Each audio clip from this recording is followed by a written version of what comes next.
All of us reach a point in time where we are depleted and need to somehow find a way to reignite the fire within.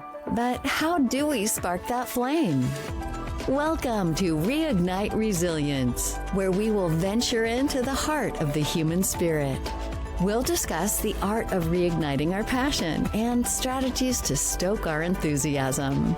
And now, here are your hosts, Natalie Davis and Pamela Cass.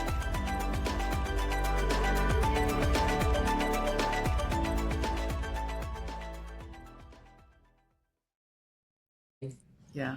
So I imagine it's getting these leaders to see that their emotional intelligence actually can drive productivity and Yes. longevity and engagement Yes. and retention Yes. in their businesses, that they don't see Yeah. that relationship yet. So Yes. how do And I you think, help them? yeah, it's interesting because a lot of them do struggle, and you guys, both men and women, that are at high levels. So like, and I always say this, like, think of like a massive curtain, like over like our performance. We're like, can you move the curtain so we can start the performance and engage, right? Like, think about that when a person is mentally not well. Anything you say is kind of bouncing off the curtain. But Yeah. also, I would say to leaders, how good are you at going to do an email or a sales call or lead a team meeting when you're thinking about the fight you had with your wife earlier that day or something else that's stressing you out? And I'm like, you end up sending an erroneous email, maybe get really touchy in a sales call or whatever, and it doesn't go well, right? So right there, when you're not emotionally in a good space, it's going to affect like how you connect. So I try to give them examples like that. And I'm like, and especially my men, I've been on stage and like, all you men, you don't want to be emotional, don't go, be guided by emotions. I'm like, if you don't know how to move emotions through, Yeah. your emotions are guiding you every day of the week and twice on Sunday. And they laugh at that and then they realize it. And I always say this, and I've said this to men that, I'm like, so when you get upset with an employee, tell me what you feel. They're like, I feel anger. I'm like, do you think that's an emotion? And they smile. I'm like, exactly.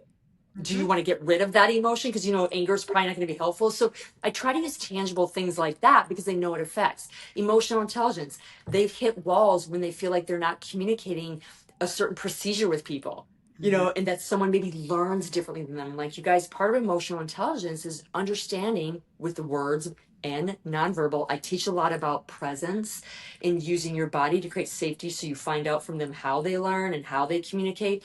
But I'm like, how many times have you had conversations going through a problem and you don't feel like they're listening to you, or you're beating your head against the wall? Like, so I try to give real time examples. And how much time does that waste in a staff meeting? You end up having 3 staff meetings instead of 1 in a week, and the problem is solved.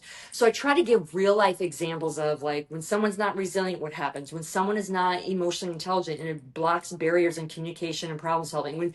And they start seeing it. Sometimes, again, most people coming to me finally do see it. But my bread and butter is, I say, I'm an elite performance strategist. An elite performance strategist is 3 things. It requires you to become emotionally navigating a person with good capacity yourself and resilient in a healthy way. It requires you to be more highly emotionally intelligent, nonverbal and verbal. And it absolutely requires you to make aligned decisions in real time in high stakes moments. That requires this to be working in a very healthy way. And if it's not, you're not going to be resilient, you're not going to communicate well, and you're not going to make good decisions. And even if you do, it's going to be forced and you're going to feel like junk doing it. So one of 2 things is going to happen. It's not going to go well, or it's going to go well, but you're going to feel like you're drained at the end of the day, and you're going to like want to go home and not hang out with your family because you're in a bad mood. So, there's just better ways of doing it. Like I said, I work with very successful people, you guys, and they see it. And I hear what you're saying, Pamela, but a lot of people are actually seeing it. They're seeing how resilience is affecting their numbers. They're seeing how communication is tanking. I was at a webinar actually, and I did a keynote, and the guy behind me was talking about the epicness of AI, and I was saying how bad it was, and I was being funny about it. That AI, ChatGPT AI is melting our brains, you guys. It's creating decreased critical thinking. It's lowering certain creative zones in our brain. Like, I won't go into all the detail, but Harvard Business Review came out with that in 2024. Yeah. We're not using it correctly. And the reason why I say that, this is what's also causing a huge downslot of communication. People are horrible at communication more than ever. And they're like, we're doing all these AI systems and we're still sucking at productivity. This is why. So I'm going to tell you, people are actually getting it. They're like, we're not communicating well. Something's up. we're not resilient something up, and both of those things are affecting our performance, our team culture, and yes, the money we're making. So to be honest, before 2020, I probably had to give them more clear examples, but now people are like, can we hire you now? Yeah, they're So getting it's it. good, and that's okay. It's never too late. It's not trying to shame Yeah. people. It's just trying to make them, understand and be open to seeing things a little differently. And in this AI world, you guys, we need to have human-centric leadership. And Hmm. therefore, it requires us to have healed leaders. It requires you to have emotional capacity. And you guys, how do you create emotional capacity? How do you create resilience in capacity? How do you do that? People ask me this all the time. It requires you to get on the map before the problem, always. Okay. Yeah. And by the way, it doesn't mean that you just do a challenge for challenge sake. This is the caveat. Everyone, listen to this. Listen to this. Challenge yourself in something that you have been avoiding. Mm. A lot of us as businesses leaders do hard things just to say we're doing hard things, Yeah. but we're avoiding things that we should be doing in our business. Mm. And is the thing that not only increases resilience, but guess what? It actually moves our business forward. So I say, challenge yourself. I challenge myself every day, you guys. Sometimes it's navigating a tough conversation with a friend that could reject me. Sometimes it's making a business deal. Sometimes it is doing, training for a marathon because I love marathons and I know what it does for my mental health, but it's doing stuff that you're avoiding and Yeah. getting on the mat. Maybe you struggle with speaking and you're supposed to head more meetings. Maybe you get on the mat more every day. That's what I mean about challenging yourself, you guys. So challenge yourself mentally, physically, emotionally in areas you're avoiding. That actually accelerates your capacity in your nervous system more effective than just doing hard for hard's sake. That's number one. Number two, it requires you to do what I just said to you guys earlier, pause. We don't pause enough. Your body has wired a certain amount of things it does to create safety. Some is dysfunctional, some is trauma based, some requires somatic work. Okay. But sometimes it just requires you to pause. Yeah. Body wants to feel safe. And if it says, I want to do this, but I know it's not or it's dysfunctional for me. If you pause and say, I'm going to allow you to see something different, body. The body actually takes longer than the brain, you guys, to rewire because it holds on to things. It needs to pause and be able to have the opportunity to choose something different than what it did before. That's the second part, pausing. And then the third is really knowing that your body actually wants to have peace and joy, you guys. It actually wants that specifically during when your back is against the wall. It actually wants that. So it wants to get out of the problem, like when we're really tense, but it needs to be in a calm state. What did I say before? So it can make the right decision and get the creative zone popping again. Think about when you're in a stressful state and you stay there, do we make good decisions? So when your back is against the wall, it's saying, can you get me in a calm state? So I teach a lot of frameworks to shift your state to get calm. So it can actually give you something good during a really hard time. You guys, I talk about this all the time. I remember when I started my PT practice, one week I wasn't sure if I could pay my employees by Friday. I literally had like $200 in my bank account. I was like, I don't even know how this is going to work. And I remember I was in chaos and I'm like, I need to get in a grounded space. Yeah. And I did that. And then I remember just God coming to me like, you need to give away $200 to charity. I'm like, what?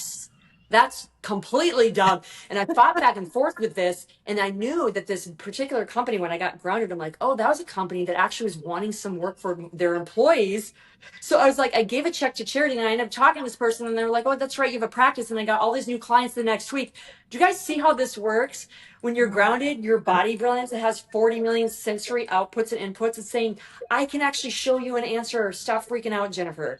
I literally got the highest paid week that next week because I gave my money away. Not that you have to clear your bank account every time, you guys, but when you ground yourself, you guys, you don't have to do that. And I'm not going to say that's always a stewardly thing to do for your business, but sometimes it is. When you get in a grounded space, your body is calm enough to give you an answer. Sometimes it's something that feels aligned. Sometimes it's going high and right, like do this. Yeah. How many times when we get in a grounded state, we're like, well, I don't know if that feels good. I'm going to do it. Then we do it. And it ends up being beautiful and tenfold comes back to us. Like, you guys, this is real. So increasing your capacity ahead of time, knowing your body wants to be in a calm state and be able to go from that space when your back is against the wall and it wants to be in joy. You guys, it wants that more than anything. it does better in a state. And athletes know that, entrepreneurs know that. We just know it. And I've created a framework that allows your body to do it, allows you not to force it, but move into resilience in an easier way that the body's like, yep, I'm ready to rock and roll, Jennifer. Yeah. And guys, when you do that, game over. I love it. I Amazing. love it. Well, and Jennifer, as you say that, like I think about, I had this conversation with my coach last week because you sometimes, I'm going to make it an I statement. Sometimes I like to take the shortcut on that, right? Like as I get on the mat and I realize what needs to happen, I don't take that moment to pause, and then I find something that I know will put me in that joy state, but it's temporary, right? Because I didn't do the hard things. I'm still constantly doing other things to say, well, I didn't do the hard thing, but look at all this other stuff that I did, right? Yes. Like I did all of Yes. these other things. You And guys- that's temporary, but Yes. it's not what I need to work on, right? Like I need to do the hard 100%. thing. And the Yes. irony is you get killed two birds with one stone. When you do something hard, it increases your capacity for hard. And it's often Yeah. the hidden gem, you guys, that Yeah. moves your business forward. And you guys, I remember I had a conversation. I'm like, why is God telling me to talk to my mom? And I'm busy with crises at work. And this hard conversation I want to have with her. I finally had the conversation. I realized the connection of how I wasn't having a hard conversation in an investment for my business. Do you guys see? Like, again, your body's always telling you, like, over here. We buy crap on Amazon for $200, $500. We get it, and we're like, this sucks. And we didn't even think about it. We just buy it. Yet we're not willing to listen to our own body when it says, oh, over here. And it's like, oh, maybe later. Really? I work with people that have like 3 companies, you guys are like, we can't do that. I'm like, you don't have 7 seconds to pause, to allow this to say something that might save you the entire day. I don't care if you own 10 businesses. I think that was a research too that they looked at the top, like this was like 10 years ago, they looked at the top business leaders, including Oprah and some other people are like 10 million, billionaires, that type of thing. And the number one thing they talked about they used for making hard decisions repeatedly throughout the day, intuition. Yeah. Listening to their body intelligence, being in a calm state to listen to it. You guys, this is research. So you can either hear me talk or just try it. And I'm telling you, when I started like taking a deep breath, I'm like, I'm just going to try this. I literally let it go. I experimented in my own PT practice in my first business. You guys, I made 6 figures our first year in 2008 crash with a holistic practice that had no right to be there because it was traditional based PT. And people came to me in droves. Okay. And it's because of what I'm talking about. Resilience. Resilience is the number one trait. Knowing how to tap in from that resilient state. Your body's brilliance. It's always giving you an answer. And sometimes it's high and right, but go with it, my friend. We make decisions all the time that we're flippantly giving our money away, yet we're not willing to listen to this little tug. How many times have we said, you guys, man, I knew I wasn't supposed to do that. Or man, I knew I was supposed to do that. And you guys, it's okay. It's not a shame. But now I want you to start listening to it. 7 seconds, pause. You know what? I think I'm going to choose me this time. I think I'm going to do this for my health. I think I'm going to go talk to that employee. You guys, it changes your personal life. It changes your professional life. And more importantly, it changes how you show up in the world. And God knows we need the highest level version of you coming in the world because there's a lot of crap out there right now. And we need good people doing good things, which requires you to be in a state that's healthy. I'm so obviously you can see I'm so passionate about that. I'm a healer now on stage in boardroom rooms. That's all I do now versus being in a brick and mortar. And I love it because this information needs to get out there. Somatic work needs to be in the boardrooms. Resilient talks in real talks need to be in the boardrooms. And when we start getting, need to be in public schools, need to be in with these kids that are growing up wondering what the hey to do. Let's get in there and help them wire in a way that's better than what I was wired for. It's so there are young leaders that are going to be leading our country someday. When I'm sipping soup through a straw someday, I care about them. And I have nephews that are and nieces that are 22 to 32, and they ask me this all the time, like, what is the number one thing that's going to keep us successful, Auntie Jen? And I say this all the time, like, find a way to stay healthy and be yourself. Those are the 2 things I tell them. Find a way to stay healthy, mind and body, get support, and be yourself. Don't go on someone else's blueprint. When you do that, game changes. And those are the things I would give to anybody listening, even people that are in their 50s, in their 40s. If you're struggling in life, get some help to create a better machine here, which is the best machine ever made, ever, is the human machine, and have fun of who you really are. Quit the BS. Be who you really are. Stop trying to be someone else. Be in environments that you feel safe, aka an employer, that you can be yourself and contribute. And when you do that, things change, you guys. Things change for you in a really, really powerful way. Even in 2026, things change, you guys. I love it. 7 seconds. That's all it costs you. That's it. Exactly. It is. Well, Jennifer, you've shared the 7-second portion of your framework, and you've mentioned that you have quite a few frameworks that you'll take your clients through. Do you have one that you can share with us that's easy that our listeners could incorporate that would help them in expanding so that they can have space for more resiliency in their lives? Yeah. You know, you guys, a lot of us at a certain level finally start scheduling things, or we have block schedules, right? One thing I would do for each person is once an hour, again, for a minute, do a somatic check-in. And all that is checking in from head to toe what you're feeling. Am I having a headache? Well, why am I having a headache? Oh, I have tension in my shoulders. Well, is it because of a staff meeting coming up? Why am I having tension about that? Like, it allows you to really check on like what's really bothering you. And also at the same time, it allows you then to communicate that to someone what really is bothering you. But number two, it allows you to start understanding what the body's communicating to you. I can't tell you how many leaders you guys I work with, and I say, do you think you're pretty resilient? Do you feel like you handle stress well? They're like, yeah. And then after they start working with me for like 1 week, they're like, oh my gosh, I am horrible. You know, they push down the heart palpitations. They don't realize that their body's crying out. So I'm going to tell all of you, before you can become resilient and maybe listen to your body, you got to even know what it's saying to you. So once an hour, I do this all the time, you guys, still. Every hour I get up and move and I do a somatic check-in. And what it means is just sensing from head to toe. Where am I carrying tension? Where do I feel anxiety? Do I feel really good today? Just checking in gets you used to listen to your body. That's number one. And exploring, oh, that doesn't feel good. Let me journal about, or let me think about, or talk out loud why I'm feeling that. So when my boss asks me when I go into the next staff meeting in 10 minutes, if I'm not doing well, maybe I can articulate that to him and maybe also to myself to advocate. Does that make sense? So that's number one. Somatic check-ins, I would say, is a powerful tool in so many ways.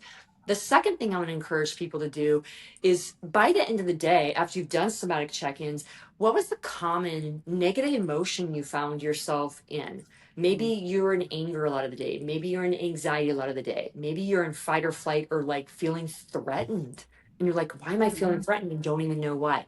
When you, at the end of the day, can start looking at some patterns, a consistency, like I'm always angry when I'm at work, or I'm always angry when these 2 or 3 things happen at work, or I always feel anxiety when I'm about to go into a staff meeting. Why is that? You know, then you can start going, well, I don't feel safe because I feel like I might be. You guys, you start seeing patterns. You know, Tony Robbins, talks about this all the time. Like, life is patterns. Humans are patterns. So at the end of the day, start auditing. What was my overall emotions after I did those audits every hour?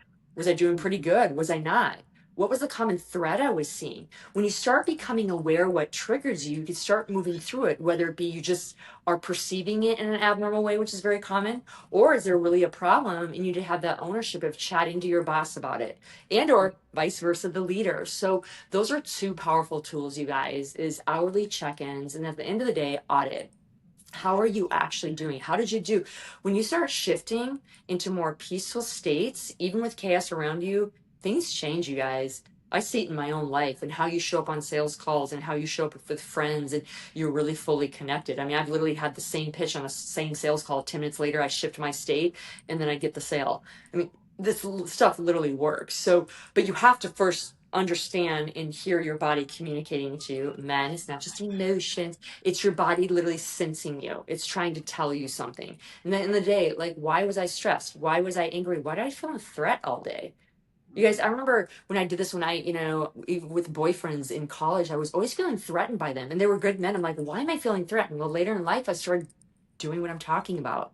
And I found out, I'm like, oh, the reason why is I feel like if they start controlling things, that I'll be swallowed up in, because I could never trust anybody growing up. And there's a lot of patterns that love my family, but there's times where I just felt I had to be hyper independent. And when a guy tried to like help me, it felt threatening. And that was a boyfriend. And you guys, I had to like, why am I? So when I started doing this work, even before getting like a therapist, I was like, why am I feeling threatened by a guy that's just telling me that like he's going to open the door and he's going to pay for a meal? And I'm like, why is this feeling so threatening? Obviously, that wasn't a normal threat, but it allowed me to start looking at therapy. It allowed me to start journaling like, oh, this is interesting, and getting curious about it. You guys see that? And I was seeing how it was showing up at work. When my staff would ask to help me, I'm like, no, I got it. Do you see what happens, you guys? It shows up in work. And I was like, oh my gosh, I'm showing hyper independence in work and they're getting mad at me because I'm not using their skills because I'm looking like I can handle it all and I'm really not handling it all. Do you guys see that? Because you're So I, doing it all. Yeah, yes, and you don't want to do it all. Yes. yes. So But it's it just, but starts it's this cycle. beautiful. Yeah. Yes, it's Yeah. just beautiful. You get to see your own, you guys, you see your own patterns and it's not shaming. It was so empowering. I'm like, wow, now I get why I felt threatened by these beautiful men that were in my life.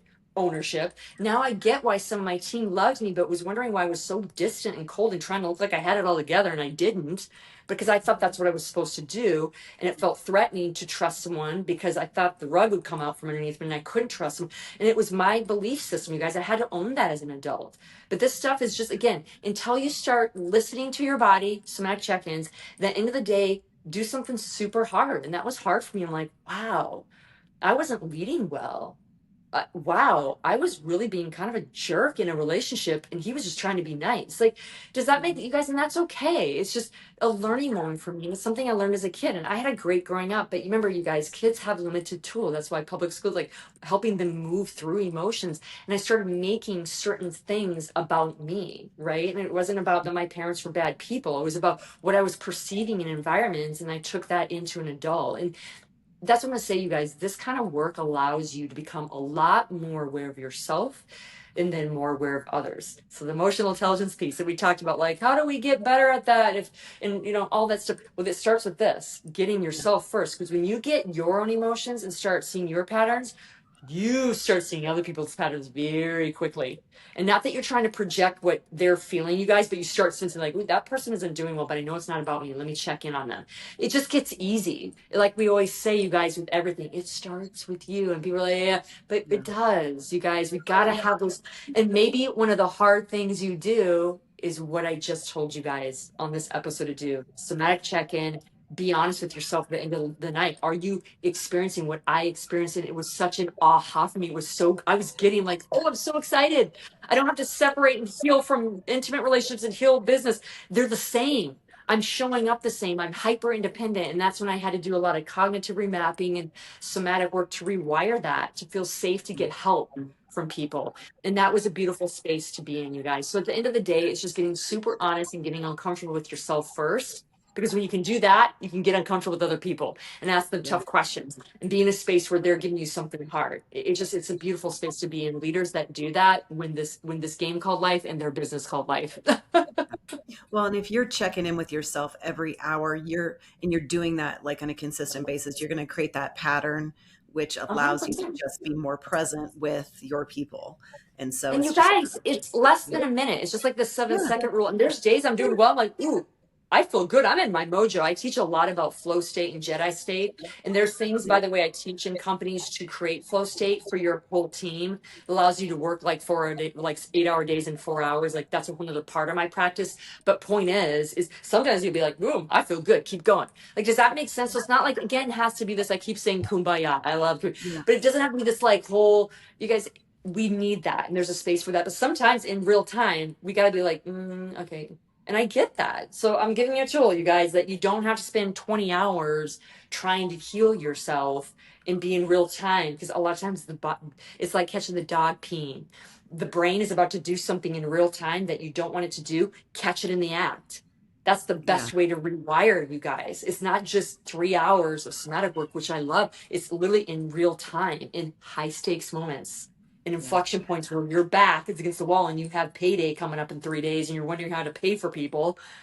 You guys, I mean, literally, you're going to have moments like that. You guys, we're all going to have that. But there's ways of tapping into this. Like just mentioned, it is so freaking brilliant. Like just listen to it. man, it has your back. It has no ulterior motive. Why? Because it's your body. It says, I want to be okay, dude. Mhm. I'm in this with you. Let's not go crazy.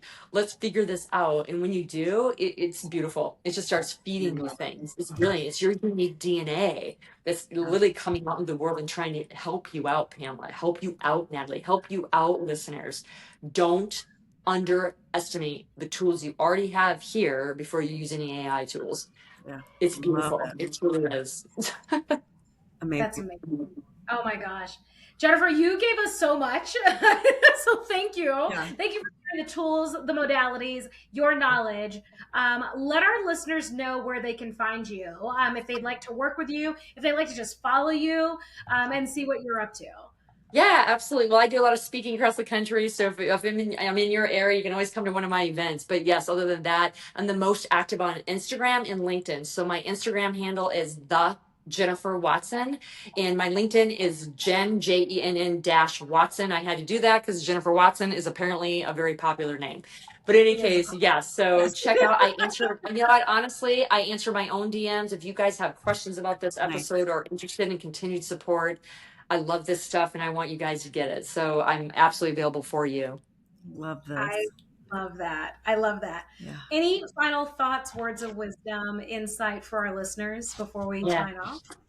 Man alive, you guys, life is so colorful and it is very hard, but that's part of the color. And if you're willing to embrace the highs and lows are all highs, honestly, that is the biggest thing that will be the most enlightening for this life, because the next corner is going to come. And if we can learn these tools I've given you, it makes the highs and lows just kind of you're steady the whole way. And you guys, at the end of the day, we all truly want peace and joy in this life, just with all the things that we all experience. And if we're open to just knowing it's the color of life, the highs and lows, that's the biggest thing I can give you. And then just from the risk taker that I am, the person that wants to continue to push myself and others, I will say this, and it's a quote that's an unknown quote, so I don't know who actually quoted it, but it's sometimes you have to take a leap and build your wings on the way down. And that's a lot of life, you guys, and not being afraid that you're going to crash and burn, and just know it's part of the color, part of the color. And why I have so much color in my life is just the dynamic I've learned to enjoy, because the more I push myself, you guys, I fail more times than I succeed. I face plant more times than I succeed. I've had keynotes that have flopped. I have business deals that have flopped. I've had relationships that have flopped. And I've had brilliant relationships. And I love my family, and I dance a lot, and I have had successes. So if you guys can just know it's all the color, I mean, man, I wouldn't want it any other way. And I don't regret anything. And I hope you guys can live in a space with this type of work that you don't regret either. I love it. Oh my gosh. Thank you. Thank you. Thank you, Jennifer. We appreciate you so much. We will make sure that we put all of your contact information in the show notes as well that you shared. I hope that you're in a town near us soon. I would love to come and hear you give a presentation, listen to your keynote. But yeah, that would be, if you're in Colorado, shoot us a message, let us know. I'll be there in May, so I will let you know. I will be there in May. Oh, wow. Okay. I love it. We're going to make it happen. I love it. For our listeners, thank you for joining us and taking time out of your day to listen in. So much in terms of overcoming and resiliency, or overcoming adversity and building our resiliency, and I'm going to call it the vessel that we have that allows us to hold that space, right? When we talk about resiliency as we go through this fabulous journey that we call life. Thank you, Jennifer. We will make sure that we also keep you all updated with all the things that are happening in the Reignite Resilience space on our Instagram, Facebook page, and you can watch the live video recording. Well, it's not live, but it's just the video recording of this episode as well on YouTube. So check us out on YouTube. Until next time, we'll see y'all soon. Bye, everyone. Bye.